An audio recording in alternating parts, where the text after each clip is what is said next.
नमस्कार, आप देख रहे हैं दिव्य हिमाचल टीवी और मैं हूं आपके साथ पल्लवी शर्मा। दिन भर की बड़ी खबरों पर नजर डालेंगे इस न्यूज बुलेटिन में। शुरुआत करते हैं हेडलाइन से। स्पेशल फ्लाइट में यूक्रेन से निकले 32 विद्यार्थी बुखारेस्ट से मुंबई और दिल्ली के लिए रवाना हुई उड़ानें। एचपीयू में यूपीएससी परीक्षा के लिए निःशुल्क कोचिंग 25 मार्च तक करें आवेदन। कल प्रदेश भर में चलेगा पल्स पोलियो अभियान, 6 लाख से ज्यादा बच्चे पिएंगे दवा।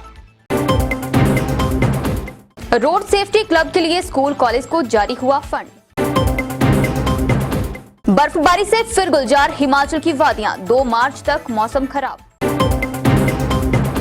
और अब समाचार विस्तार से।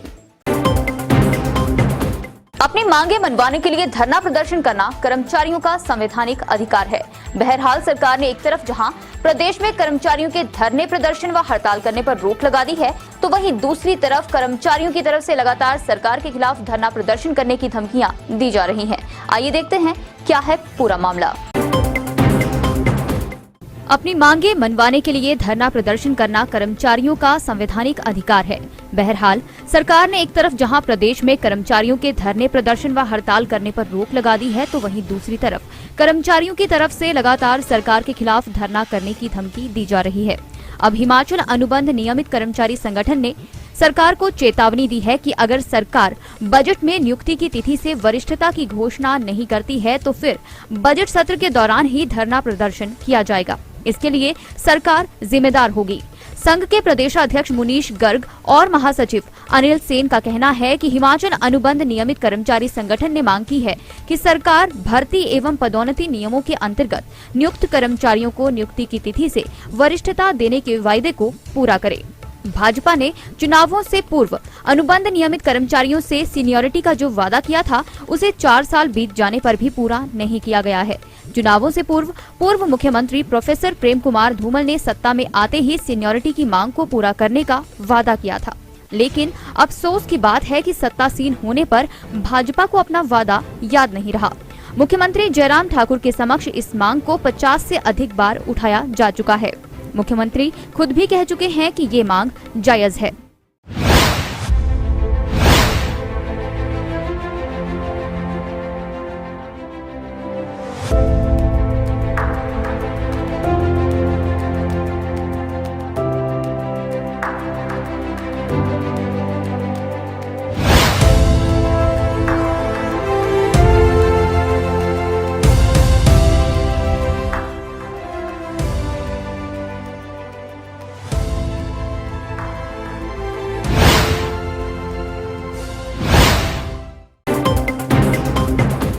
हिमाचल के पेरेंट्स के लिए ये अच्छी खबर है। यूक्रेन और रूस के बीच छिड़े युद्ध में हिमाचल के 32 विद्यार्थी आज भारत पहुंच जाएंगे। एयर इंडिया की स्पेशल फ्लाइट से इन्हें स्वदेश लाया जा रहा है। एयर इंडिया की पहली फ्लाइट शनिवार दोपहर बाद बुखारेस्ट से मुंबई के लिए निकली। इस फ्लाइट के माध्यम से 219 विद्यार्थी भारत के लिए रवाना हुए हैं। इनमें से 17 विद्यार्थी हिमाचल के हैं। इसके अलावा एक अन्य स्पेशल फ्लाइट बुखारेस्ट से दिल्ली सुबह 7 बजे पहुंचेगी। इस फ्लाइट में हिमाचल के भी 15 विद्यार्थी शामिल हैं।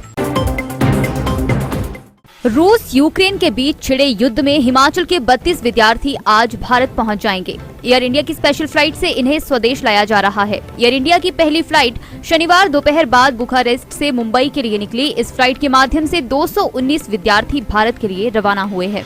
इनमें से 17 विद्यार्थी हिमाचल के हैं। ये सभी रात 9 बजे मुंबई पहुंचे हैं। यहाँ उनके RT-PCR टेस्ट किए जाएंगे। टेस्ट रिपोर्ट सही पाए जाने पर इन्हें दिल्ली लाया जाएगा और यहाँ से परिवहन निगम की बस के माध्यम से सभी छात्रों को उनके घरों तक पहुँचाया जाएगा। इसके अलावा एक अन्य स्पेशल फ्लाइट बुखारेस्ट से दिल्ली सुबह 7 बजे पहुँचेगी। इस फ्लाइट में हिमाचल के भी 15 विद्यार्थी शामिल हैं।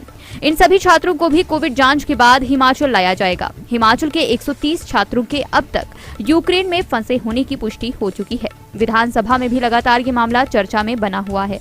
प्रदेश सरकार ने हेल्पलाइन 1100 जारी कर यूक्रेन में फंसे हिमाचलियों के संबंध में जानकारी साझा करने की बात कही है। पहले दिन यहां 60 का पंजीकरण हुआ था। इसके बाद अब ये संख्या 130 तक पहुंच गई है और इसके लगातार बढ़ते रहने की संभावना जताई जा रही है। एचपीयू में यूपीएससी सिविल सर्विसेज की परीक्षाओं के लिए छात्रों को निःशुल्क कोचिंग दी जाएगी। इसके लिए छात्रों को प्रवेश परीक्षा देनी होगी। एचपीयू की तरफ से ये परीक्षा 4 अप्रैल को होगी। देखते हैं इस रिपोर्ट में। एचपीयू में यूपीएससी सिविल सर्विसेज की परीक्षाओं के लिए छात्रों को निशुल्क कोचिंग दी जाएगी। इसके लिए छात्रों को प्रवेश परीक्षा देनी होगी। एचपीयू की ओर से ये परीक्षा 4 अप्रैल को होगी। इस परीक्षा में जो छात्र आवेदन करना चाहते हैं वे विश्वविद्यालय की वेबसाइट से इसकी जानकारी हासिल कर सकते हैं। इच्छुक छात्र 25 मार्च तक इसके लिए आवेदन कर सकते हैं। एक अन्य आदेश में हिमाचल प्रदेश विश्वविद्यालय प्रशासन ने बीएड के पहले और तीसरे सत्र में परीक्षा के लिए फॉर्म भरने की तिथि को बढ़ा दिया है। अब छात्र इसके लिए 10 मार्च तक आवेदन कर सकते हैं। इसके साथ ही एमएड के तीसरे सत्र के छात्रों को भी ये सुविधा दी गई है। इक्डोल से पढ़ाई करने वाले छात्र भी इसके लिए आवेदन कर सकते हैं। 0 से 5 साल तक के बच्चों को कल पोलियो की खुराक दी जाएगी। इस अभियान के तहत कल प्रदेश भर के 6 लाख से ज्यादा बच्चों को पोलियो मुक्ति के लिए 2 बूंद जिंदगी पिलाई जाएगी। हिमाचल प्रदेश में 5 साल तक के बच्चों को पोलियो की खुराक दी जाएगी। लाहौल स्पीति और किन्नौर जिला को छोड़कर बाकी सभी जिलों में ये अभियान चलेगा। इस अभियान के दौरान राज्य के लगभग 6,05,379 बच्चों को पोलियो की दवा पिलाई जाएगी। इस दौरान 10,700 टीमें घर घर जाकर ये सुनिश्चित करेंगी कि 5 साल से कम उम्र का कोई बच्चा छूट न जाए। साथ ही 577 मोबाइल टीमें पूरे राज्य में दुरुस्त और दुर्गम क्षेत्रों में रहने वाली आबादी और प्रवासी आबादी को भी कवर करेंगी। बस स्टैंड पर 120 ट्रांजिट बूथ बनाए जाएंगे। पर्यटन स्थलों में भी 400 टीमों को तैनात किया जाएगा। लाहौल स्पीति और किन्नौर जिले में बर्फबारी और खराब मौसम के कारण यहां पल्स पोलियो अभियान की सूचना बाद में दी जाएगी। सरकारी स्कूलों में रोड सेफ्टी क्लब बनाए जाएंगे। इसके लिए शिक्षा विभाग की तरफ से फंड जारी कर दिया गया है। देखते हैं इस रिपोर्ट में। सरकारी स्कूलों में रोड सेफ्टी क्लब बनाए जाएंगे। इसके लिए शिक्षा विभाग की ओर से फंड जारी कर दिया गया है। ज्वाइंट डायरेक्टर एजुकेशन की ओर से सभी प्रिंसिपल्स को निर्देश जारी किए गए हैं कि वे स्कूलों में गठित क्लब की ओर से कौन कौन सी एक्टिविटी करवाई जाएंगी, इसकी भी जानकारी दी जाए। गौर रहे कि हिमाचल के स्कूलों में अब विद्यार्थी अन्य विषयों के साथ सड़क सुरक्षा व यातायात का पाठ भी पढ़ेंगे। सड़क सुरक्षा पर स्कूली बच्चों के माध्यम से हर घर को जागरूक करने और सड़क हादसे कम करने के लिए ये क्लब बनाए जा रहे हैं। प्रदेश में होने वाले हादसों में हुई मौतों में सबसे अधिक मौतों का आंकड़ा 18 से 30 वर्ष के आयु वर्ग का है। ऐसे में 10वीं, 11वीं व 12वीं के बच्चों को वाहन चलाने के नियमों के बारे में अधिक से अधिक जानकारी दी जाएगी, क्योंकि वाहन चलाने की इच्छा सभी युवाओं में होती है और अक्सर जोश में होश खोकर वे अपनी जान गंवा बैठते हैं। आइए जानते हैं मौसम का हालचाल।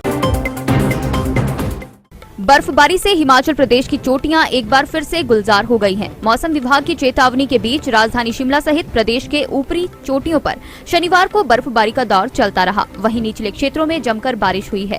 हिमाचल प्रदेश में एक बार फिर ठंड का प्रकोप बढ़ने से लोग घरों में दुबक गए। शिमला सहित पर्वतीय जिलों में बर्फबारी हुई है तो मैदानी भागों में अंधड़ के साथ बारिश का दौर जारी है। इस कारण पूरे प्रदेश को शीतलहर ने जकड़ लिया है। मौसम के तेवरों से शिमला सहित 4 जिलों का पारा माइनस में पहुंच गया है। इस सर्दी से अभी राहत मिलने के आसार नहीं है, क्योंकि मौसम विभाग ने आगामी 2 मार्च तक मौसम के खराब रहने का अनुमान लगाया है। मौसम विज्ञान केंद्र शिमला के निदेशक सुरेंद्र पाल ने बताया कि पश्चिमी विक्षोभ की सक्रियता के कारण बारिश बर्फबारी हो रही है। उन्होंने कहा कि 27 व 28 फरवरी को मैदानी भागों में मौसम साफ रहेगा, जबकि अन्य हिस्सों में बारिश बर्फबारी के आसार हैं। 1 और 2 मार्च को पूरे प्रदेश में मौसम खराब रहेगा। इस दौरान मैदानों में बारिश और पर्वतीय व उच्च पर्वतीय इलाकों में बर्फबारी होने की संभावना है। चलते चलते में नजर डालेंगे इन बड़ी खबरों पर। प्रधानमंत्री नरेंद्र मोदी कामधेनु संस्था को देंगे शाबाशी। मन की बात में करेंगे ट्रस्ट की उपलब्धियों का जिक्र। आयुर्वेद फार्मासिस्ट बैच वाइज भर्ती क्लियर। विभाग ने 75 लोगों को जारी किए नियुक्ति पत्र। कुल्लू के रायसन में 2 गाड़ियों की टक्कर, ड्राइवर की मौके पर मौत, 5 सैलानी गंभीर रूप से जख्मी। ऊना के आबादा बाराना में 2 मंजिला स्टोर राख, हजारों रुपए सहित जला सामान, 25 लाख का नुकसान। आज के न्यूज बुलेटिन में बस इतना ही। रात 9 बजे देखना न भूलें शिमला से हमारा विशेष लाइव प्रसारण।